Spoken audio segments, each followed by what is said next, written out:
Hi, I'm Daryl and I'm trying to be a maker, and in this video I'm making this airbrush spray booth, and if you stick around to the end we'll test it to see how well it works.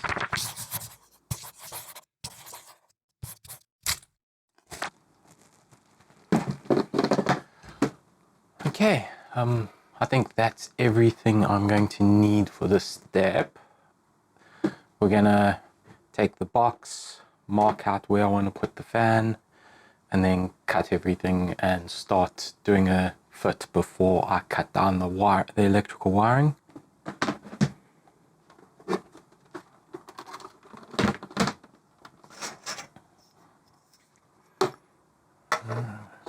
Okay, here we go. That looks pretty central and low down. This is the damaged side, so I know I'm on the right half.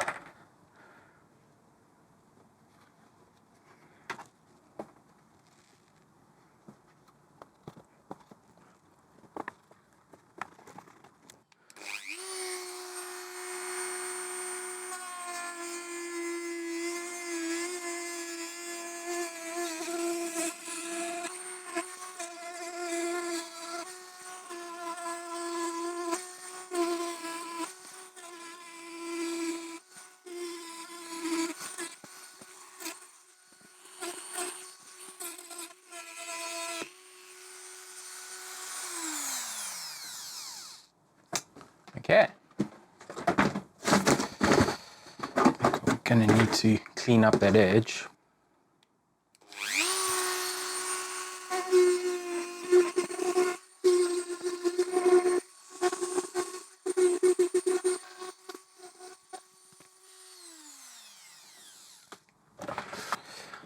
Not the cleanest, but it just needs to.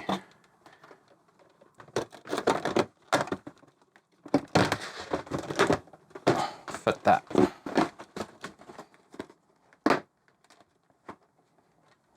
Yeah, I'm happy with that. Let's mark where the mounting holes are going to be.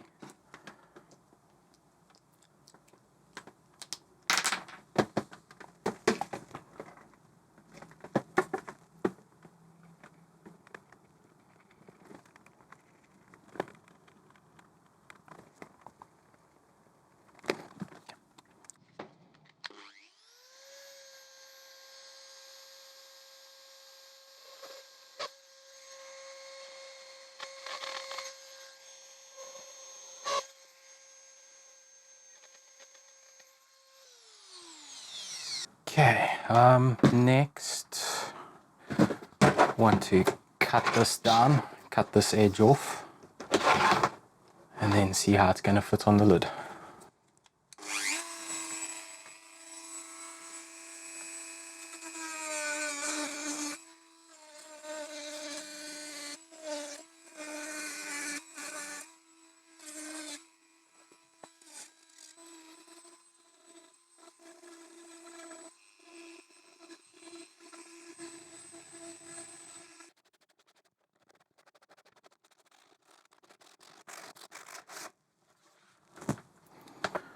Okay, so I want the back to rest on the lip of the lid. And I'm going to make two tongues.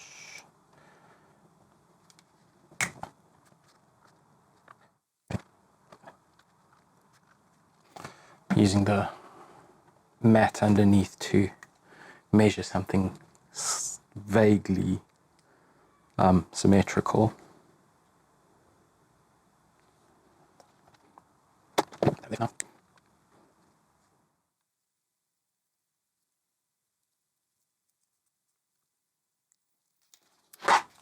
Okay, so just gonna cut these little tongues, these little slots out, and then hopefully the front edge of that will just slide into them. I'll stop it from tipping over. That's the plan anyway.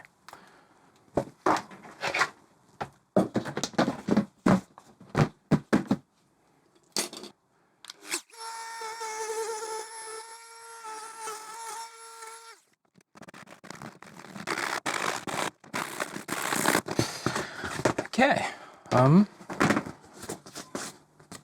that's good enough to test fit, see if it works.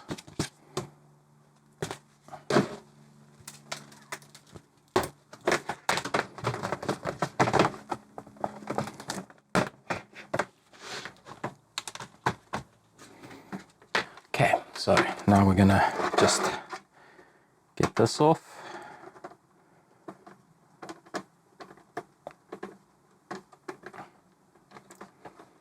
And then we can test mount it. And if you're wondering what particular extractor fan this is and why I picked an extractor fan specifically, the answer is I bought this about 7 years ago with this intended use in mind. Did some research back then, and then I procrastinated to a ridiculous degree. I made a Deadpool bust for a company charity auction that we were doing. I really enjoyed making that Deadpool's bust, and I decided that it was going to become a serious hobby of mine to sculpt, and I was going to do it regularly. Yeah, I was going to start airbrushing and see how that went. So I had this whole grand idea. I was going to make a little airbrush spray booth, and I was just going to start making things. Yeah, and that was 7 years ago. Yeah, I really did take procrastination to the next level on this one. I'm hoping you guys will keep me honest and keep me actually doing work and getting things done. The fact that you're seeing this and this is the second video I've done means that, yeah, it's already kind of working because I'm finishing projects. Okay, took a little break, got a little trim and tidied up a bit, so let's carry on. Mounted this, pretty happy with how it's situated, but I do want to put a switch on the left side and the wiring's going to come out the right, so I'm just going to flip that around and then we're going to start measuring out how much cable we need.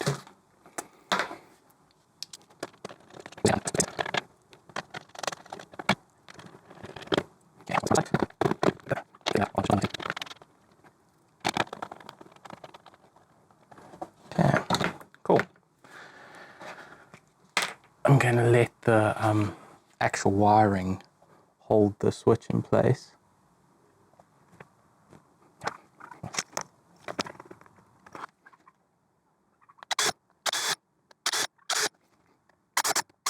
I'm going to want to send the cable out here.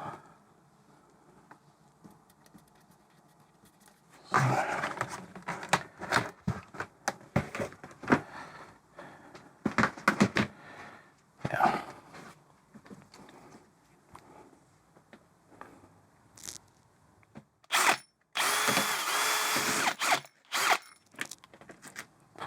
That was easier than I thought.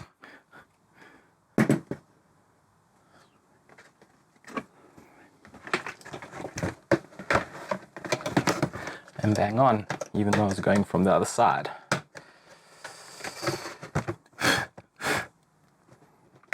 Okay, see if the cable fits through.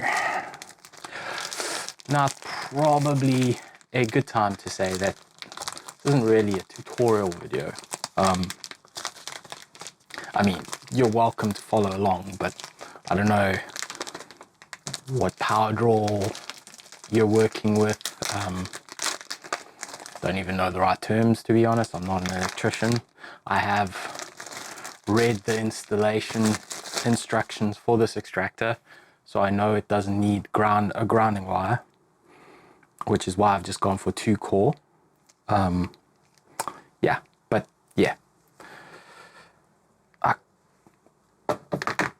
definitely recommend, if you're doing something like this, just check what the do's and don'ts are with your power.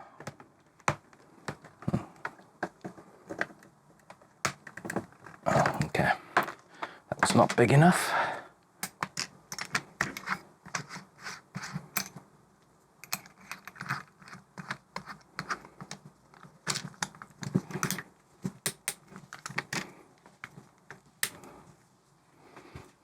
Just not big enough.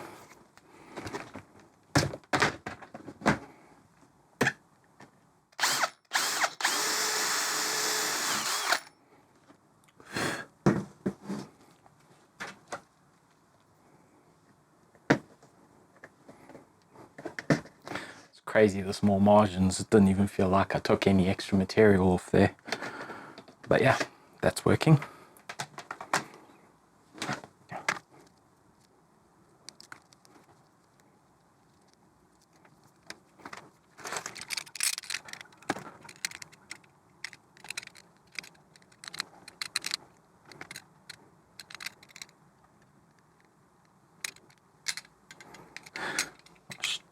I should probably have a proper tool for this, but yeah, I don't do it every day, so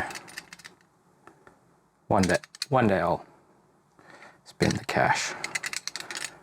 Maybe. Lots of other fun toys I'd like to get first. Okay.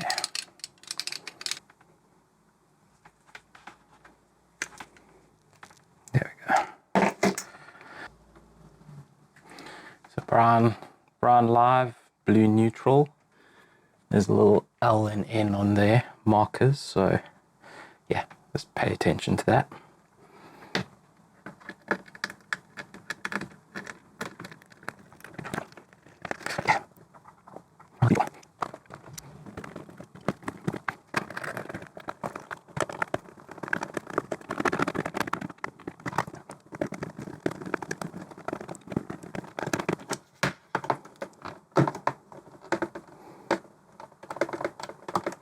Okay, both well clipped in there.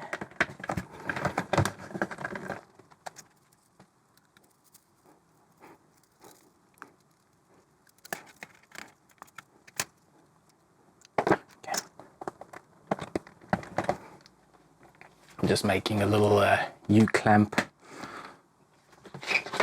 to run the electrical wire.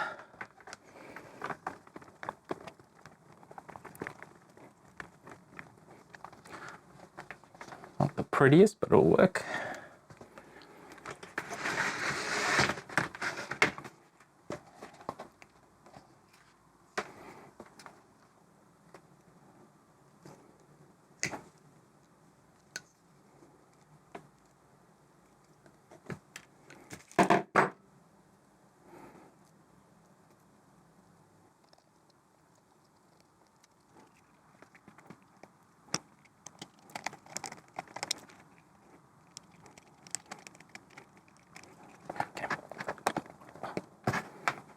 So how much wire do I want?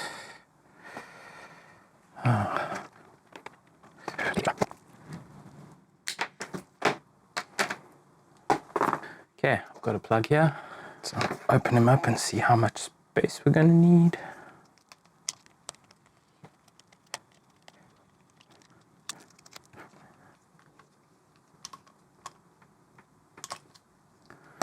Okay, so live neutral, as far as to my knowledge, right place, got the switch in place. I guess we can do a little power on, make sure there's nothing loose or touching any contacts that shouldn't be. I'm not sure which way is which with the switch, so yeah, we'll see now.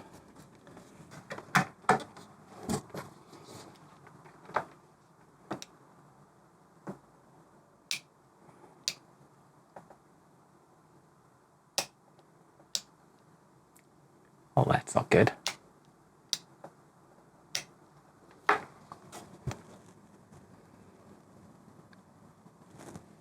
Is it the switch? Not quite making contact. I'm not sure. There's also the possibility that the 7-year-old extractor fan just isn't working anymore. Not that it's ever been used, it's brand new out the box, 7 years old, but yeah. I'm gonna try bypassing the switch and see what happens. Okay. Well, that's connected. Let's see if it's the switch.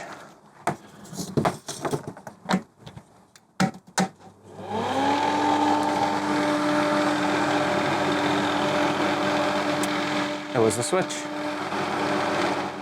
I've got a second switch, so I'm going to try just in case. One of these mounting brackets has twisted, so I don't know if it's just not working. So I'm going to try the second switch. We'll see if that works. If it doesn't, I'll have to give it a think.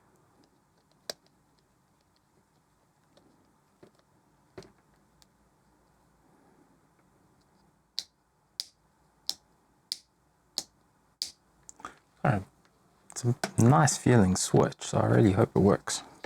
Okay.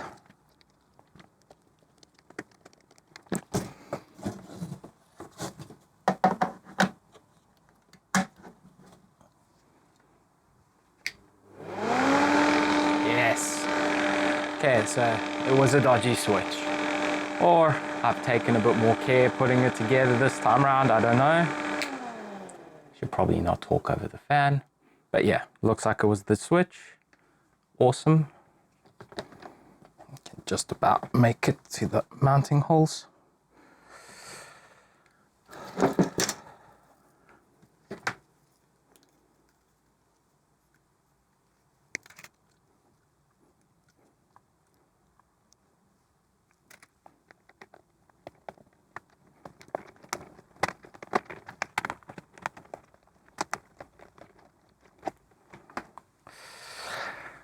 Probably come up with a more elegant solution, but that's pretty stable. It's not going anywhere.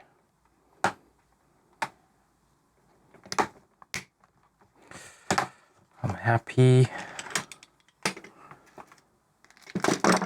Okay, so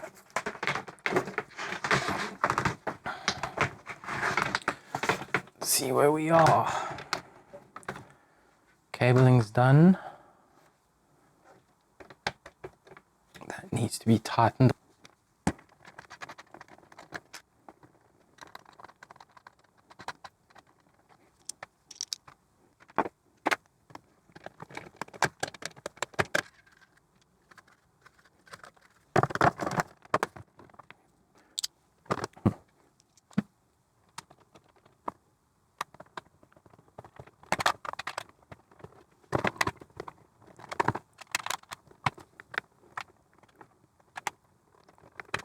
Okay, so time to see the next step.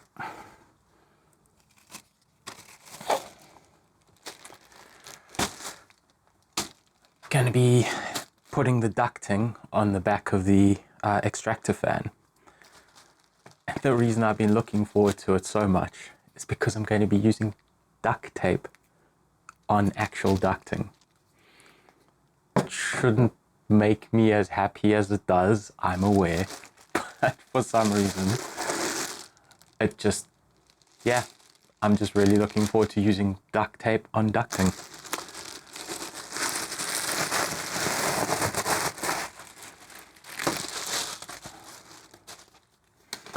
While I'm doing this, feel free in the comments to tell me, are you a duct tape person or a duct tape person? For a long time, actually, I'm just going to speak. For a long time, I was a duct tape person as a kid until someone told me, no, duct tape is a brand, duct tape is the product.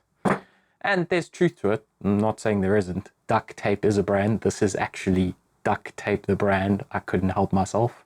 It wasn't, it was about the same price as everything else, so at least on Amazon, so I got it.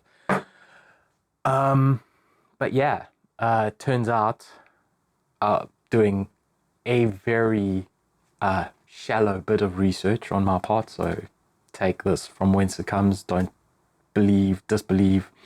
But story goes that it started out as duct tape. World War II was used to seal ammo crates and keep them watertight.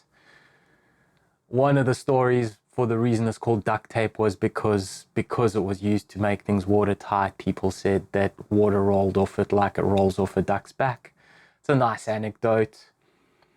I prefer the option that duct tape used to use duck cloth, and duck cloth is an actual thing. It's based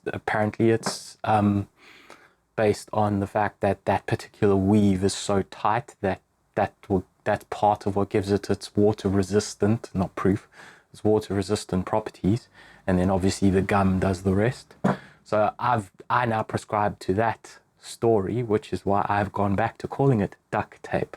It was called duct tape after the war. They started using it for ducting before you got collars and clamps and the like. But yeah, duct tape. That's what I'm going to call it. Feel free to agree, disagree, educate in the comments, but don't be mean about it. Just say why you think what you think.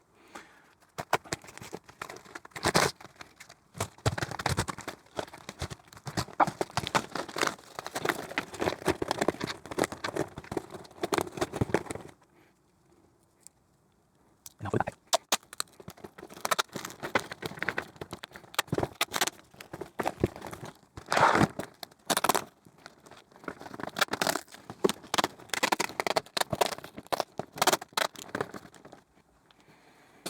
I know you can tear it, but I like a clean edge.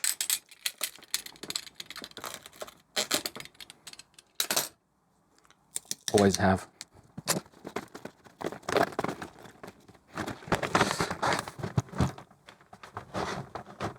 Okay, so ducting is in place. I'm predominantly just going to be using acrylic paints and stuff, so I'm not too worried about I'm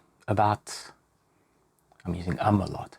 I'm not too worried about gases being noxious and stuff like that. I just don't want too many particulates in the air if I can help it.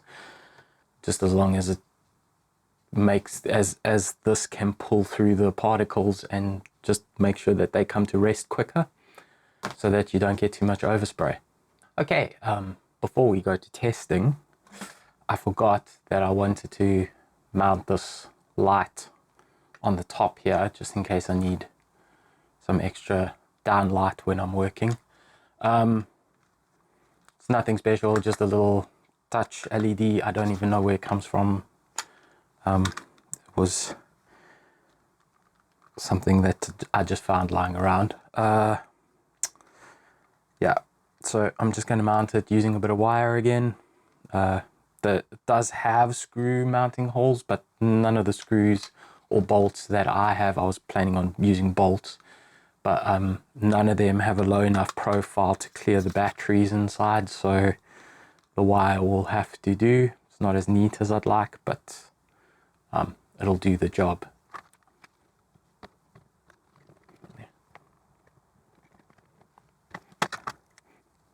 Okay.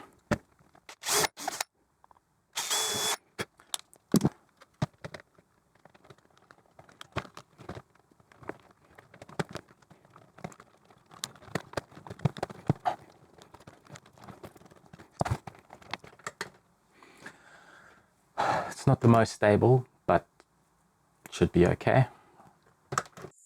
Okay, I've masked up a little project, something I've been meaning to do for a while. I'm going to be spraying this padlock white. I've got two identical padlocks that we use to lock up our bikes, And as you can imagine, I reach for the wrong key as often as the right one, even though I have marked them up. So yeah, I figure I'll paint all this white, paint these black to match the other lock, and remove a minor irritant from my life while simultaneously testing the booth.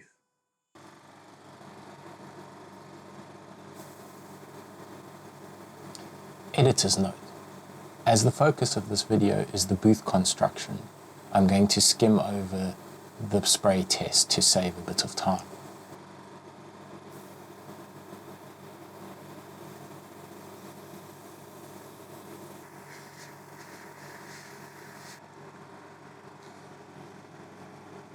Okay, conclusions.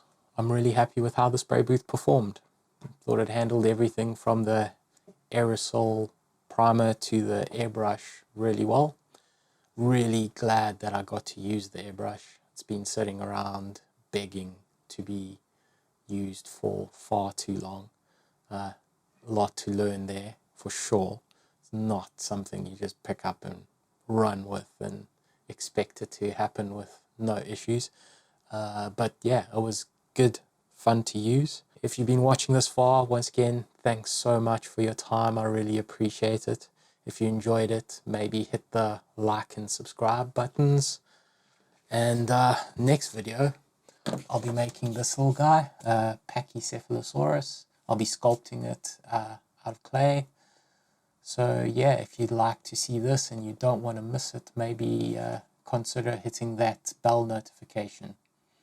Until then, once again, thanks so much. Bye.